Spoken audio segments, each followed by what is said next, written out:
la manera en cómo cada pueblo ha decidido organizar el poder. El sistema económico es el motor que va a mover ese país. Es la manera en cómo ese país va a lograr generar riqueza.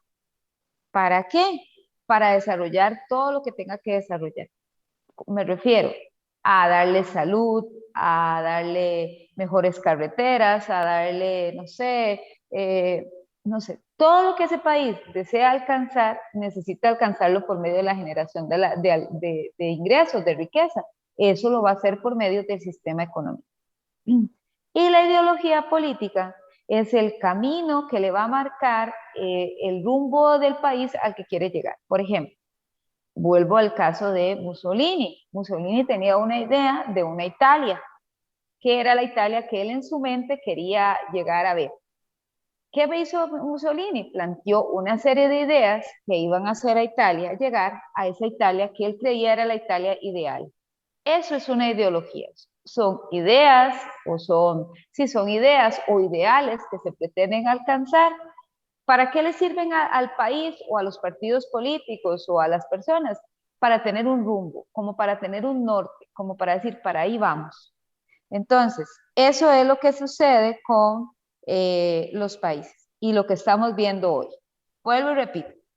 Hoy vamos a ver la diferencia entre un sistema capitalista, que es un sistema económico que tiene la mayoría de los países que tienen un régimen político democrático, y un sistema socialista, que es el modelo económico que se ha desarrollado en aquellos países que tienen regímenes unipartidistas o regímenes de partido único, con orientación o con una ideología comunista. ¿Estamos claros? Sí, señora. Ok, ¿los demás?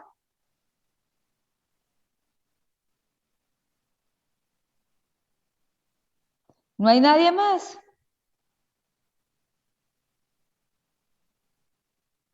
Wow, tengo un montón de participantes, todos están poniendo atención.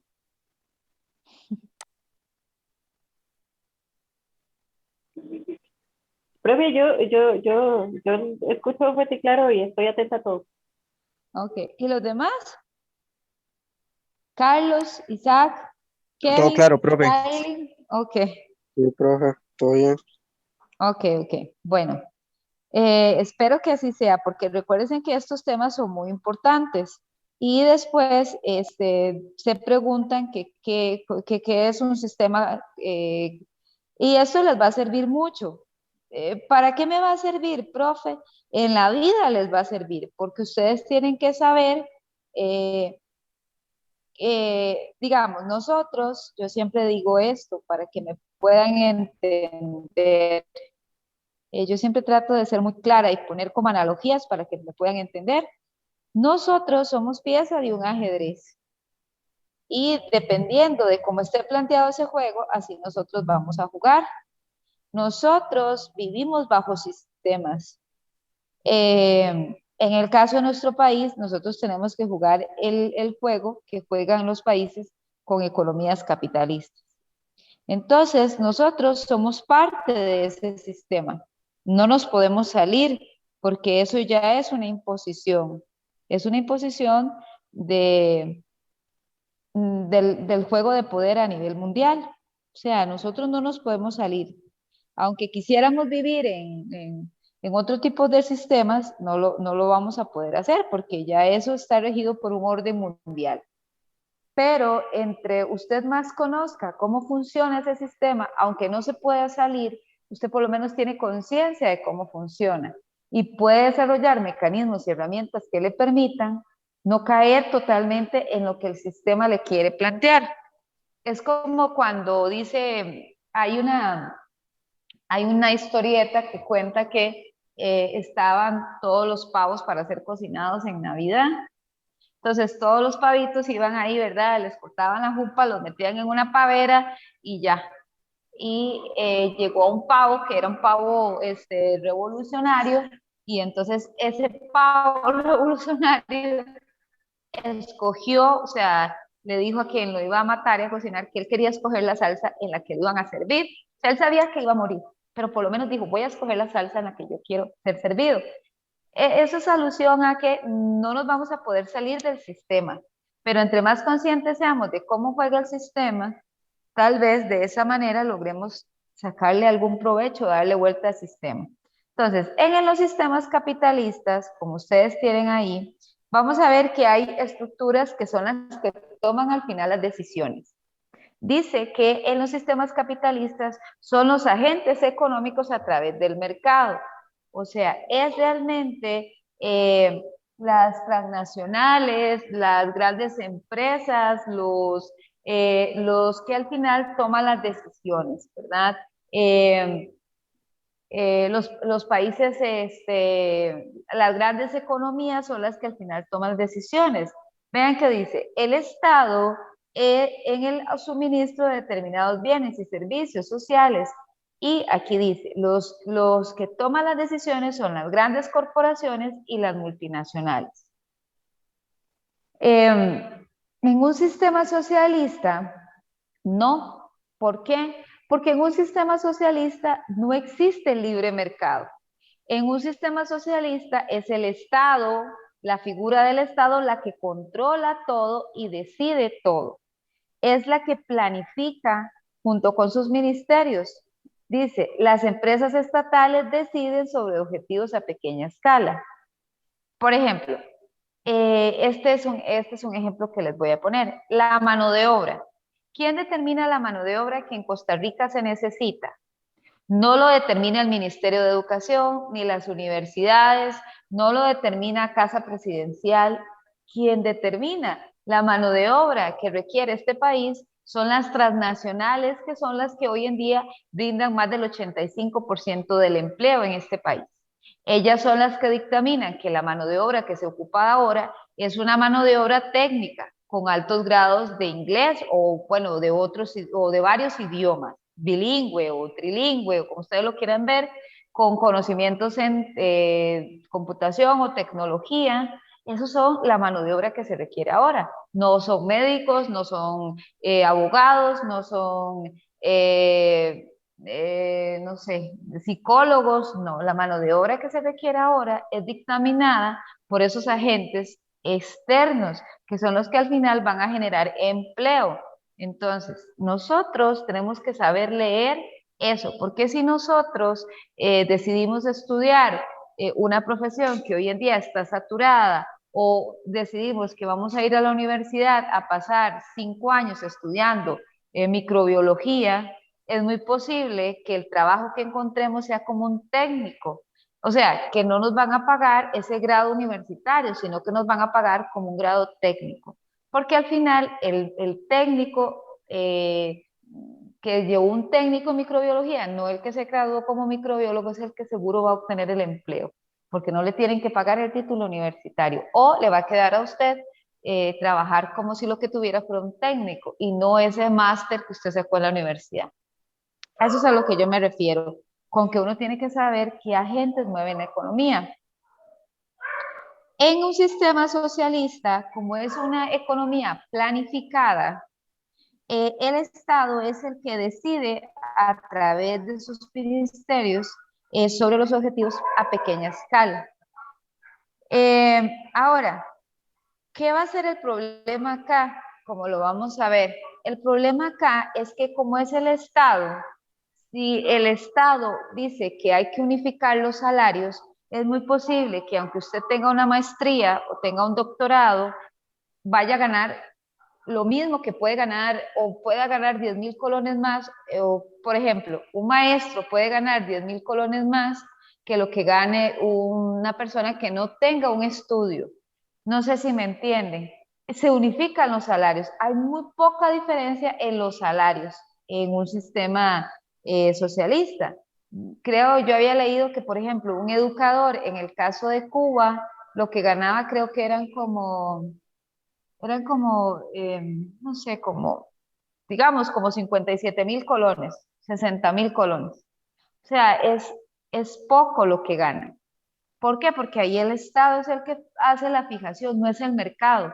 En cambio, usted acá Aunque usted vaya a trabajar para una transnacional, si usted tiene idiomas y lo que sea, puede ganarse 1.500, 2.000, 3.000 dólares, 5.000 dólares, o sea, lo que el mercado diga que vale su mano de obra. Entre más idiomas tenga, entre más tecnologías maneje, eso es lo que va a ganar. Esa es la diferencia. Ahora, es muy posible que usted en un sistema socialista tenga la posibilidad de estudiar la carrera que usted quiera. Y de hecho, ellos lo obligan a estudiar. Le dicen, usted o estudia o realiza el servicio militar obligatorio. ¿Qué prefiere? ¿Estudiar o tiene que hacer algo? Entonces, todos tienen que tener una carrera, todos tienen que tener una profesión. En un sistema como el sistema capitalista, si usted quiere, estudia, y si no quiere, no estudia. Pero lógicamente, el que no estudia, casi que lo va a sacar el sistema. ¿Por qué? Porque va a ser el que menos dinero va a ganar de todos, ¿verdad? Aquí siempre se va a premiar igual. Ahora, vuelvo y le repito, según lo que dictamina el mercado. Si el mercado necesita técnicos, van a preferir técnicos en lugar de una maestría o un doctorado. Entonces, eso es a lo que hay que poner atención. ¿Cómo es la propiedad? Esta parte es muy interesante cuando vemos el sistema capitalista y el sistema socialista. Vamos a ver si no hay nadie más ahí en Zoom esperando a ser admitido. Ok, si me quedo sin tiempo, vuelven a correr otros 45 minutos a partir de que yo les envíe el enlace.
Ahora, ¿cómo se lo gusta?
Me duraron 3 bolsas más. ¿Qué te descuento? Adiós.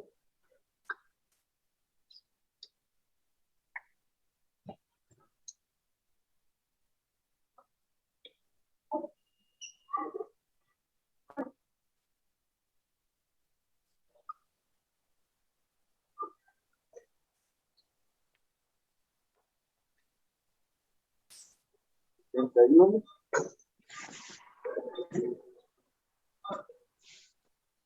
Por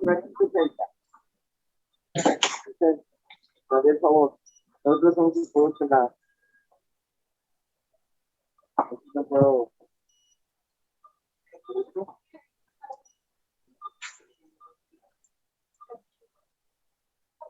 Por acá.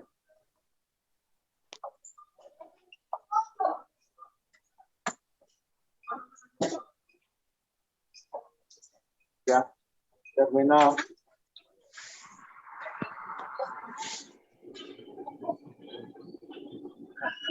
¿Me pueden meter el correo electrónico para compañeros? ¿Ah?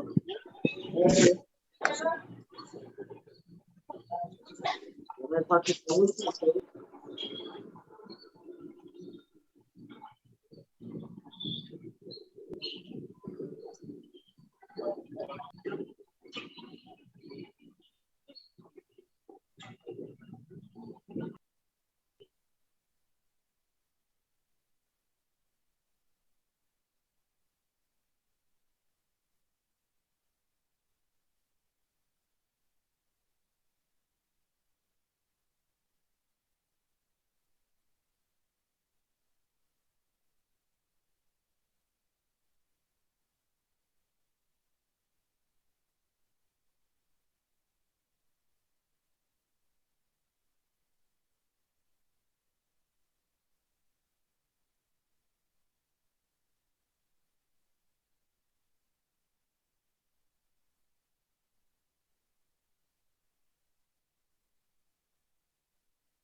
Ya.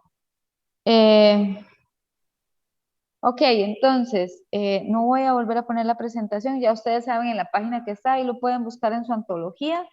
Entonces, lo que les decía, ¿a qué se refieren con que los medios de producción son de colectividad? Por ejemplo, a eso que les decía, los ferrocarriles,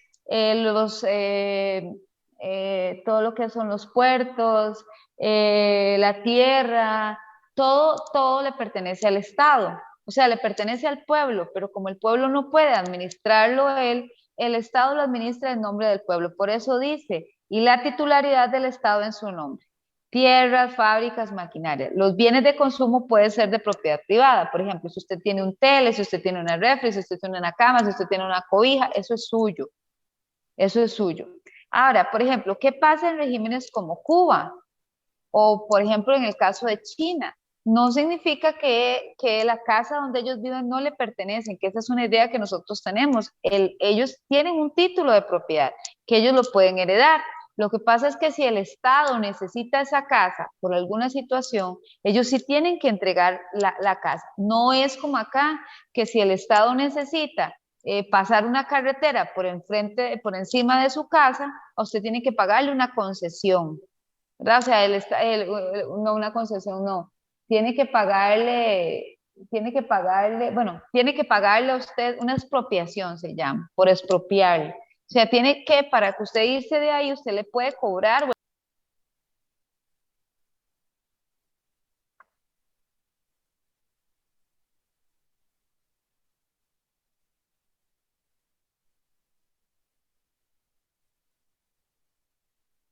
Ok, vamos a ir, voy a quedarme acá, ya ustedes saben en qué página estoy, qué tema estoy trabajando, que es la parte de la diferencia entre el socialismo y el sistema económico capitalista y el sistema económico socialista.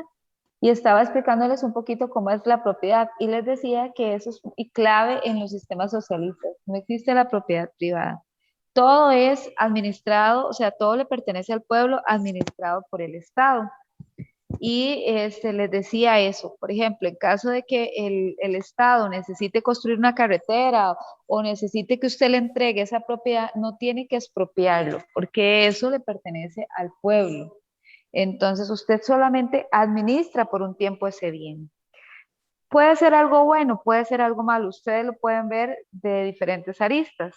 Por ejemplo, aquí hay mucha gente que no tiene vivienda o que puede vivir en un tugurio o en una casa de 4 latas, ¿verdad? Eh, ahí todos tienen casa. No es la mejor casa porque la gente generalmente no se preocupa por arreglar la casa ni por hacerle cosas a la casa porque la casa no les pertenece realmente. O sea, les pertenece porque tienen un título de propiedad, pero puede ser que en cualquier momento el Estado se las pida. Entonces, hay que ver los dos puntos de vista. En un sistema capitalista, usted puede vivir en una mansión, puede vivir en una casa de clase media, puede vivir en una casita humilde, puede vivir en un ranchito. En un sistema socialista es muy posible que usted tenga una casa estándar, muy parecida a la que todos tienen. Entonces ahí hay que decidir, ¿verdad? ¿Quién dirige la producción? Volvemos a lo mismo. Dice que quienes dirigen la producción son los empresarios privados en todo aquello que atañe a su campo. Y el Estado fija bienes y servicios que ofrece a la colectividad. Por ejemplo, en el caso de Costa Rica, quien pone la tarifa de electricidad y de agua es el Estado. ¿Por qué? Porque esas son instituciones que son parte del Estado costarricense, que son las instituciones autónomas. Pero si aquí el agua y la electricidad estuvieran privatizadas, esa empresa privada sería la que pondría el precio. En el caso de Costa Rica cuesta mucho porque realmente el ICE, bueno, aunque ahora hay apertura, pero en electricidad no, en telecomunicaciones. Pero por ejemplo, la electricidad la ve el ICE, ¿verdad? O bueno, la fuerza y luz. Aunque nosotros vemos que también hay quienes brindan los servicios de manera, digamos que provincial. En Heredia está la empresa de servicios públicos de Heredia, en Cartago creo que hay otra empresa y así, pero generalmente son empresas eh, administradas por el Estado o no empresas de propiedad privada. Eh, Igual el agua, ahora las telecomunicaciones es diferente, pero muchos de los servicios están administrados por el Estado o el Estado se ha dejado por lo menos la administración de esos servicios que ofrece la colectividad. En el caso de los países con un sistema socialista, la producción la dirige el Estado a través de instituciones de planificación y las empresas estatales se ajustan a este plan. ¿Cuál es la filosofía que rige la actividad económica? En el caso del capitalismo, vean qué interesante, dice que el ánimo de lucro en la esfera privada. ¿Qué significa eso? Cuando nosotros hablamos de lucrar, lo que significa es ganar a toda costa. Usted lucra cuando usted lo que quiere es beneficiarse, cuando usted lo que quiere es ganar. Entonces, en la esfera privada, yo lo único que les interesa es el dinero, es ganar dinero. Eso es que su empresa gane dinero, la generación de la riqueza. Ahora, dado que la renta y la riqueza no se distribuye en forma igualitaria, existen diversas clases sociales. Eso es lo que sucede. Eso es lo que más hace el sistema capitalista. En un sistema capitalista no todos tienen acceso al bienestar económico.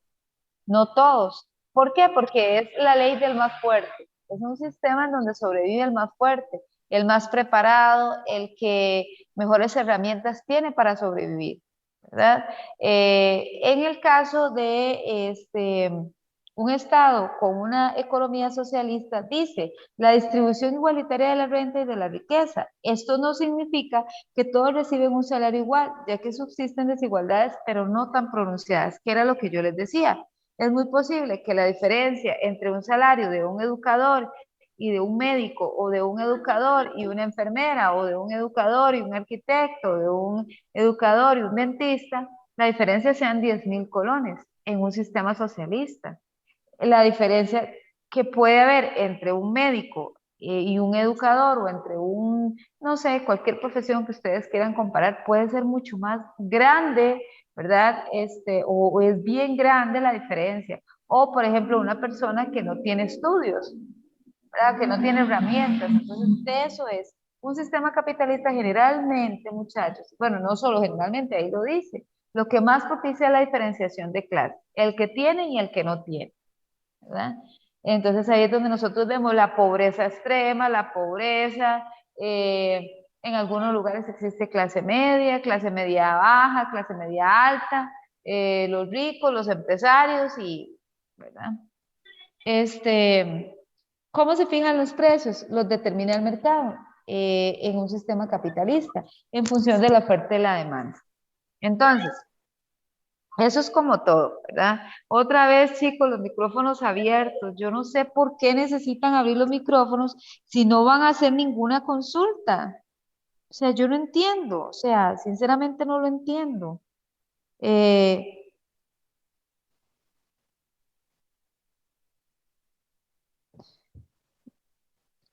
no entiendo si es que no se dan cuenta que la gente está escuchando todo el ruido de la casa. No sé, la verdad, no sé. Eh, Eso es cómo se fijan los precios. Ahora, ¿qué significa eso? Por ejemplo, eso es como cuando usted se va a comprar un televisor, o como cuando se va a comprar un celular, o como cuando va a ir a comprar una refri. No sé, eso depende del modelo, depende de, por ejemplo, ahorita si sale el último iPhone o el último Samsung, eso es dependiendo de la oferta y la demanda, ¿verdad? De entre más demanda haya, pues más caros van a ser los precios, ¿verdad? O a veces puede ser lo contrario, ¿verdad? O generalmente es así, entre menos oferta haya, o entre menos demanda haya, más baratos son los precios. En el caso de un sistema socialista, lo fijan los organismos de planificación, o sea, los mismos que trabajan para el Estado. ¿Qué papel tiene el Estado? En un sistema capitalista elabora el marco económico y garantiza los derechos sociales de los ciudadanos, que es como, por ejemplo, lo que hace el Estado costarricense. Y en un sistema socialista lo decide, vean que ahí está la diferencia, prácticamente todo en cuanto a las decisiones económicas. El régimen de gobierno, que era lo que ya les expliqué desde un inicio. En los sistemas capitalistas, las potencias capitalistas, el sistema de gobierno es democrático, y en la mayoría de los países del bloque socialista, el sistema de gobierno es lo que se conoce como, bueno, ahí utiliza la palabra democracias populares, pero generalmente se conoce régimen de partido único, o lo que nosotros conocemos como unipartidista. Entonces, eso es la diferencia entre un sistema capitalista y entre un sistema socialista. ¿Cuál es mejor o cuál es peor? Eso depende, vuelvo y les repito, de la arista con que usted lo vea.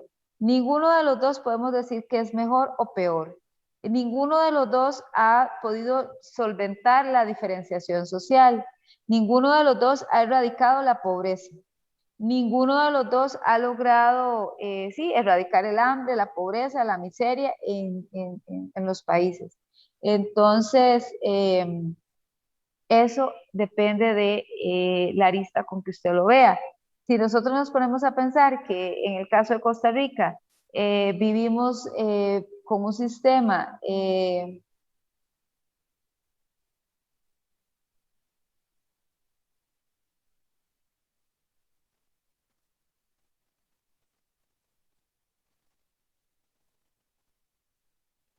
vivimos en un sistema, ¿cómo se llama? En un sistema que no propicia la desigualdad, es mentira, ¿verdad? Aunque hay muchas posibilidades, pero eso también tiene que ver mucho con la historia de cada uno de los países. En el caso de nuestro país, los gobiernos anteriores siempre han buscado, o en algún momento se buscó, generar opciones o políticas que ayuden para que la diferenciación social o la diferencia de clases que trae el sistema capitalista no sea tan abismal. O sea, ¿a qué me refiero? Si ustedes tal vez se van a otros países de Centroamérica, la diferencia social entre las clases sociales es muy marcada. Generalmente existen los que tienen y los que no tienen. En el caso de nuestro país, todavía la diferenciación social no es tan marcada. ¿Por qué? Porque existe una clase media, que es una franja ancha, que es la que muchas veces ha sostenido esa diferenciación social. Ahora, si nosotros comparamos la clase media de nuestro país con la clase media de Estados Unidos, pues sí seríamos una clase pobre, ¿verdad? Porque es diferente un país como Estados Unidos al nuestro, o sea, un país desarrollado y rico a un país como el nuestro. Para nosotros, una clase media en los Estados Unidos sería una clase rica en el caso de nuestro país. Pero a lo que yo me refiero es que si nos comparamos con otros países de América, de Centroamérica, eh, eh, tal vez las diferencias sociales no son tan marcadas. Ahora, ¿cómo me doy cuenta de eso yo? Por ejemplo, en un barrio. Usted en un barrio puede ver una casa muy humilde, puede ver una casa más o menos no tan humilde y puede ver una casa donde uno dice hay más prosperidad económica en un mismo barrio, ¿cierto? O puede ver un residencial más o menos y al otro lado unas casas tal vez no como las del residencial. Entonces, ahí es donde uno puede ver que la distribución de la riqueza no es tan diferenciada. En cambio, si nosotros nos vamos a otros países, usted ve la clase pobre viviendo en una zona que está determinada y delimitada y la gente de dinero en otro lado de la ciudad, totalmente en otro lugar. De hecho, ahí se sabe quién es la gente que tiene dinero solamente por el hecho de decir dónde vive usted. Sé que me van a decir aquí también, pero puede ser que usted diga vivo en Escazú o vivo en Romoser o vivo en, no sé, en Santana, que nadie tiene por qué pensar que usted es de una clase más baja o de una clase más alta económicamente. Solamente que usted diga que vive en, no sé, en Bosques de Lindora, pues es muy posible que ahí la gente sí se dé cuenta que usted pues sí tiene una posición económica privilegiada o es una clase alta. En cambio, en esos países sí está bien delimitada la diferenciación social. Ahora, ¿por qué les digo esto? Porque tal vez en un país como Cuba o en otros países que tienen estos regímenes, no exista eso. No exista una casa de... Puede ser que la casa de los militares y de la gente del gobierno sea mucho mejor que la mayoría de las casas del pueblo. Puede ser, es muy factible que así sea. Pero es muy posible que ahí las casas del pueblo, la mayoría sean muy parecidas. ¿Es bueno o es malo? Eso depende. ¿Por qué? Porque todos tienen casa, una casa más o menos decente, funcional. Ahora, acá existen casas que ni siquiera cumplen los requisitos para decirse que es una casa. Entonces, o lo que a veces yo le digo a mis estudiantes es, en esos países, generalmente el Estado les da una cantidad de dinero para que coman o compren comida durante un mes, que es como, o sea, son cupones que ellos pueden cambiar por comida. Sí, es solamente para un mes que no les alcanza, no les alcanza. Si se comieron el arroz, ya no tienen cómo ir a comprar más arroz. Pero también yo les digo, acá en Costa Rica hay mucha gente que mañana no tiene con qué desayunar, no tiene con qué comer. Entonces, están los dos puntos de vista. Eso es a lo que yo me refiero. Lo que les quiero decir es que no hay uno u otro. Me gusta mucho acá donde dice las ventajas. Se acaba la propiedad privada de los medios de producción. Se van acabando las diferencias de clases y con ello los problemas derivados de su existencia. No necesariamente. Vuelvo y le repito. Ninguno de los dos es 100% justo o 100% injusto. La salud, eh, ay Dios, vamos a ver. Otra vez. Esto es lo malo de tenerlo aquí.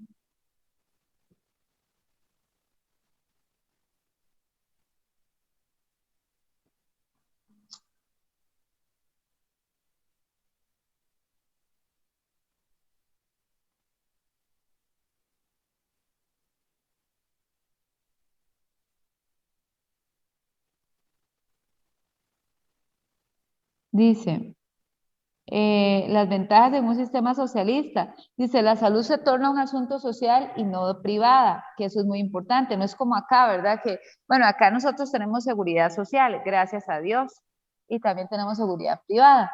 La producción, dice, atiende a resolver las necesidades básicas de la población. La economía se planifica con base a las necesidades sociales. La ciencia, el deporte y el arte, luego de las necesidades básicas, se convierten en núcleos de interés prioritarias en la planificación social del Estado. Por eso hemos visto que un Cuba tiene una medicina de los más altos niveles, todavía más que, por ejemplo, o muy parecida o con una capacidad increíble, o destacan en el deporte, etc. Las desventajas, dice, la racionalización de los medios de producción y recursos provoca la salida de las empresas privadas y limitan el capital.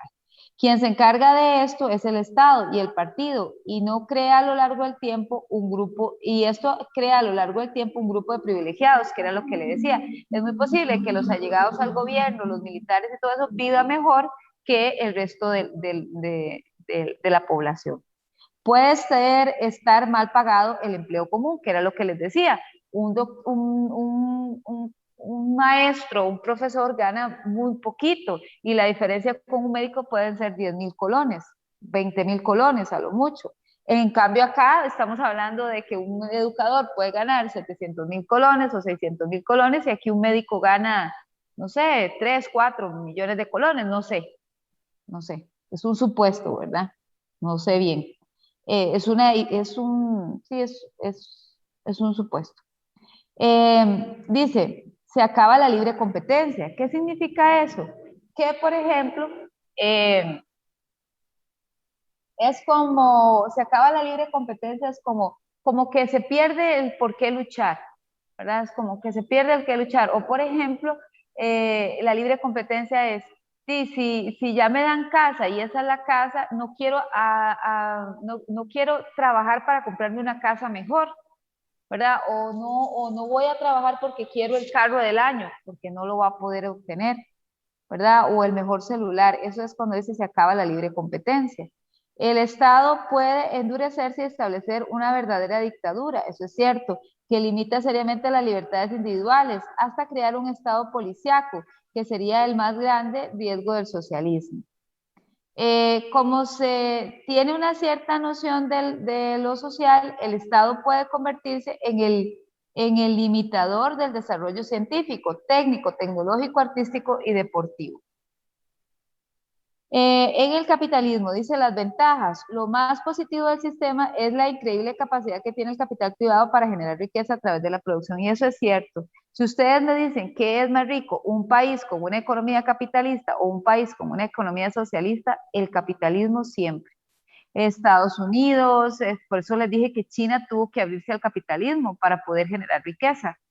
Entonces, sí, eso sí, un sistema capitalista, porque la base del sistema capitalista es generar riqueza. Entonces, siempre un país con un sistema capitalista va a tener más dinero que alguien con un sistema socialista.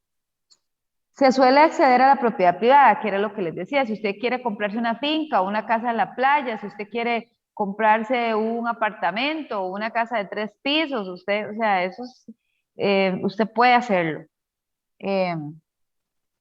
Los habitantes de una sociedad liberal capitalista pueden ejercer sus derechos individuales, así como también sectoriales, el derecho a ejercer el sufragio, eso es cierto. ¿Por qué? Porque, por ejemplo, en un sistema de régimen unipartidista, usted generalmente solo puede votar, pero realmente no hay cambio en el poder, porque si solo hay un partido político, usted siempre va a votar por los mismos que van a estar en el poder. O sea, les dan elecciones, pero no es una elección real, porque usted por lo que vota es por el mismo partido, o sea, no hay un cambio real. Y las libertades es muy posible que estén más restringidas en un sistema socialista, como la libertad de prensa o como la libertad de expresión, puede ser que estén mucho más restringidas. Es un sistema mucho más, un sistema que controla todo, entonces es muy posible que haya muchas más regulaciones o mucha más pérdida de libertad.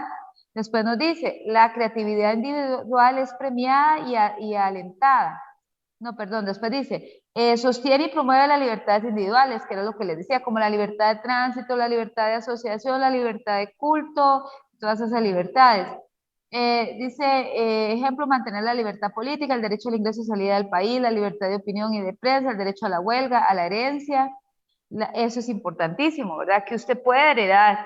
En un sistema socialista es muy posible que usted no pueda heredar, ¿verdad? Porque como la propiedad no le pertenece o los bienes no le pertenecen, la creatividad individual es premiada y alentada. Permite el ahorro acumulado, lo que ayuda a promover la inversión productiva, activa o pasiva. Eso también es cierto, usted puede ahorrar. El mercado libre de bienes y servicios regulados principalmente según las leyes de la oferta y la demanda. Las desventajas.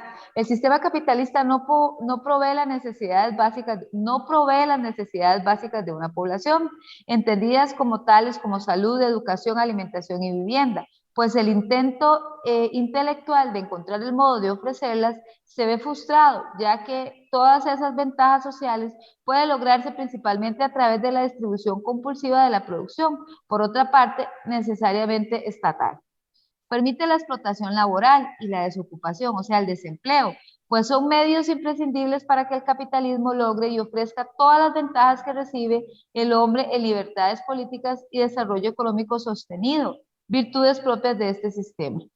El capitalismo internacional financiero ha sido un gran instigador de las guerras y ha mostrado un alto grado de insensibilidad frente a la miseria de los pueblos.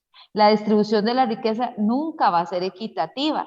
Al disminuir el papel del Estado en un sistema capitalista, se resta a las clases menos favorecidas la capacidad de invertir y participar en la distribución de la riqueza.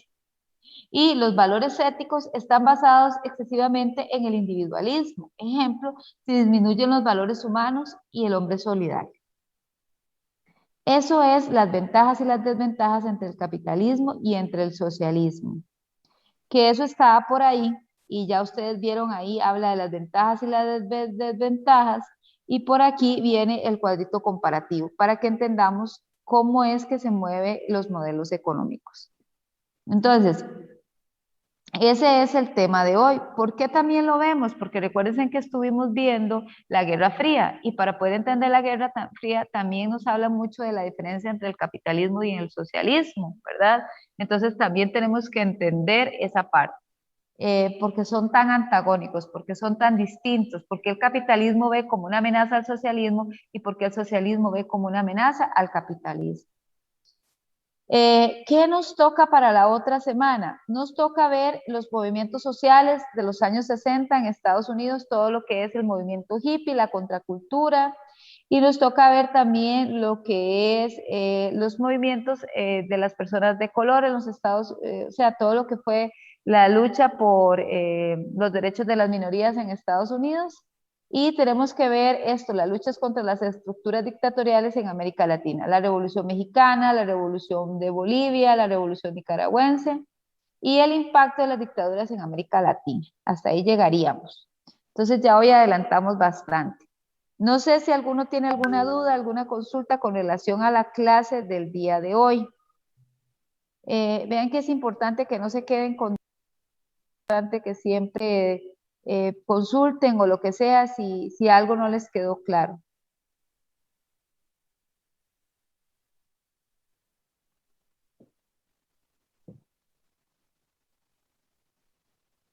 ¿Chicos? Profe, yo lo entendí. Ok, muchas gracias, Tiffany. ¿Los demás?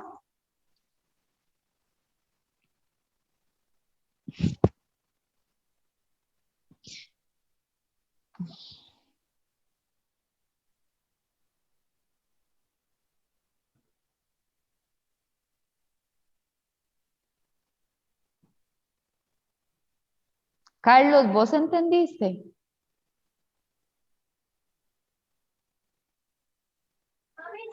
Profe, es que no entendí la parte esa del capitalismo y el socialismo. O sea, el capitalismo gana más, pero ¿cuáles eran las razones? No sé por cuáles son. ¿Cómo gana más? Sí, o sea, que gana más porque genera más dinero, pero es como más. Es que no sé cómo explicarle. Es No que entendí mucho eso. vamos a ver, Carlos, por ejemplo, en un sistema capitalista, ¿verdad? Usted puede escoger el médico al que usted quiera ir. Por ejemplo, está, no sé, Juanito, y Juanito te cobra 50.000 colones la consulta, ¿cierto? Ahora, es muy posible que vos encontres otro que te cobre 40.000 o que hay otro que te cobre 30.000. Eso se llama la oferta y la demanda. Vos puedes elegir el de 50.000, que puede ser un especialista muy bueno, o puedes ir a escoger el de 30.000, que tal vez no es tan bueno, o tal vez sí es bueno, pero cobra más barato.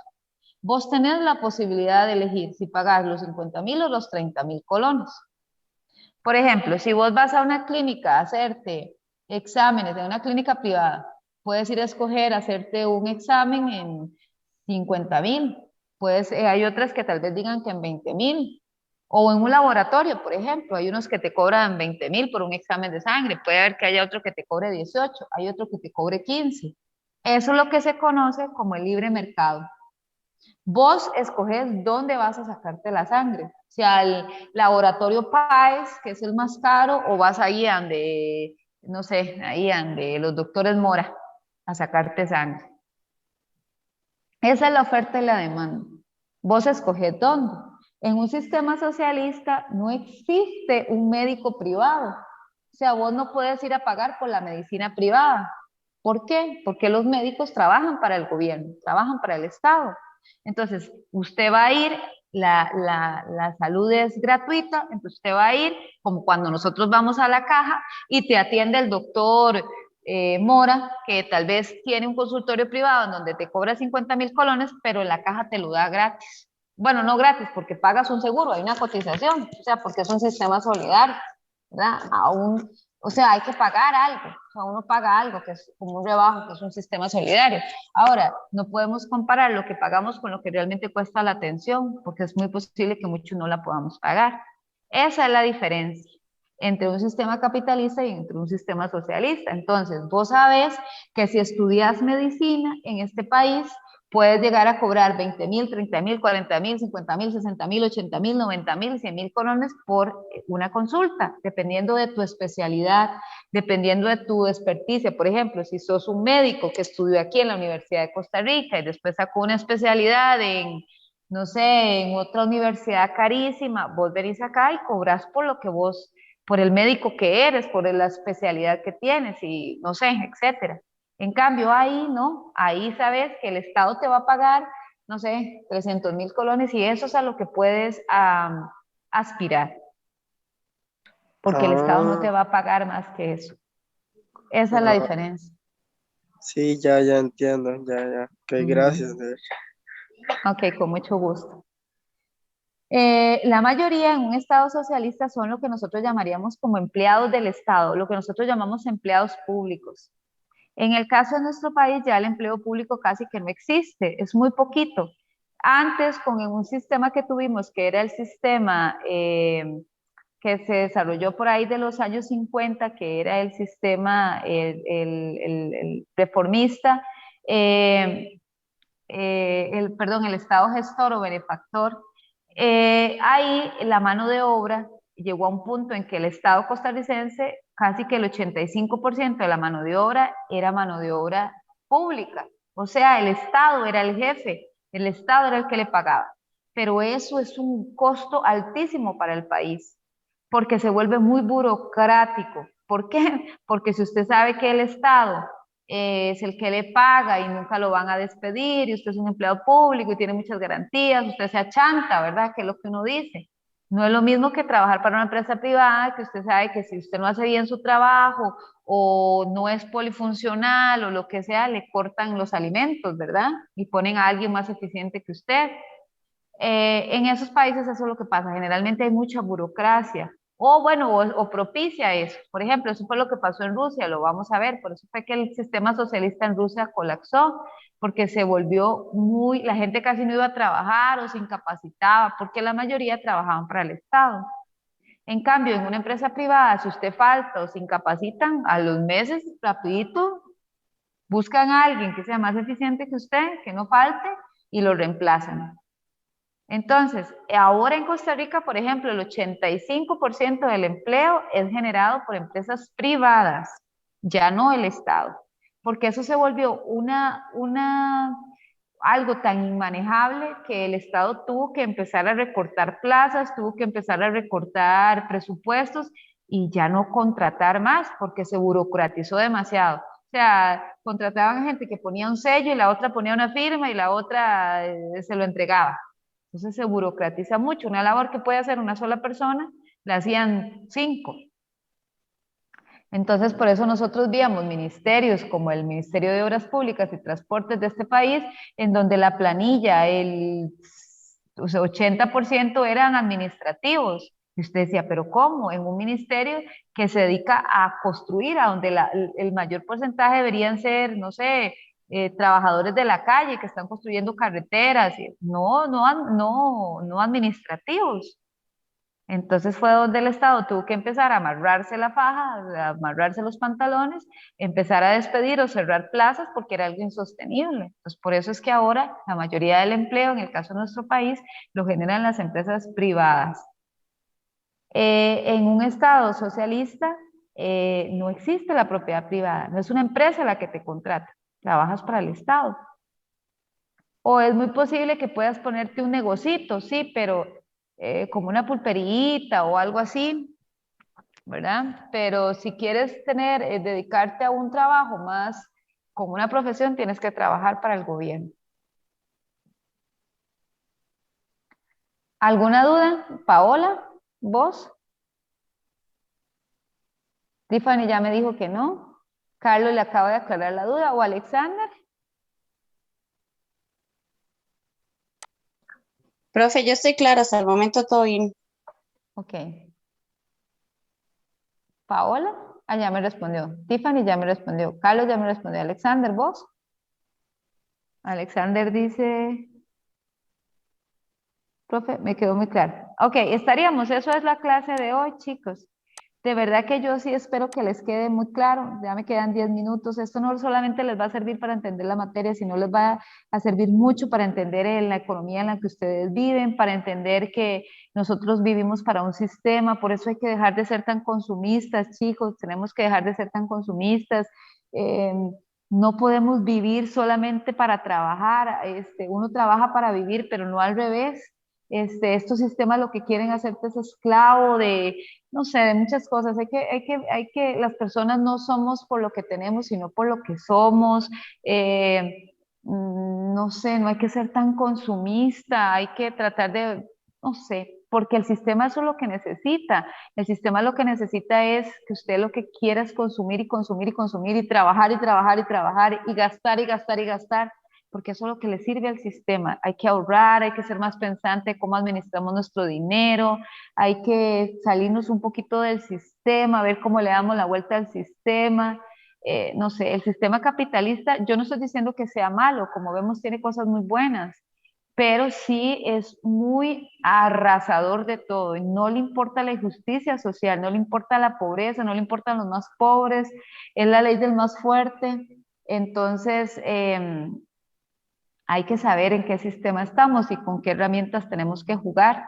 Entonces, por eso yo soy muy de decir que sí, lógicamente hay que trabajar, hay que ganar platita, todos queremos vivir bien, pero también que es vivir bien, ¿verdad? Si queremos vivir bajo un modelo que nos imponen, ¿verdad? En una casa, en un condominio, no sé, o a veces de pasar toda la vida pagando una casa que nunca vas a poder disfrutar porque la debes hasta que tengas 100 años, o sea, muchas cosas. Entonces creo que es importante siempre, mientras tengamos claro en el sistema en el que estamos jugando, eh, ahí podemos ver cómo podemos hacer para cambiar muchas veces nuestras realidades, ¿verdad? Y no vivir solo para el sistema, sino tratar de vivir en armonía con el sistema. Eso sería mi recomendación y que les quede para su vida. Ojalá, creo que esto es lo bonito de esta materia que sirve para, lógicamente, para el examen, pero también para la vida. Entonces les agradezco mucho y nos vemos la otra semana. Chao, profe. Bueno, por ahí. Gracias, profe. Chao. Bueno, profe, buenas noches.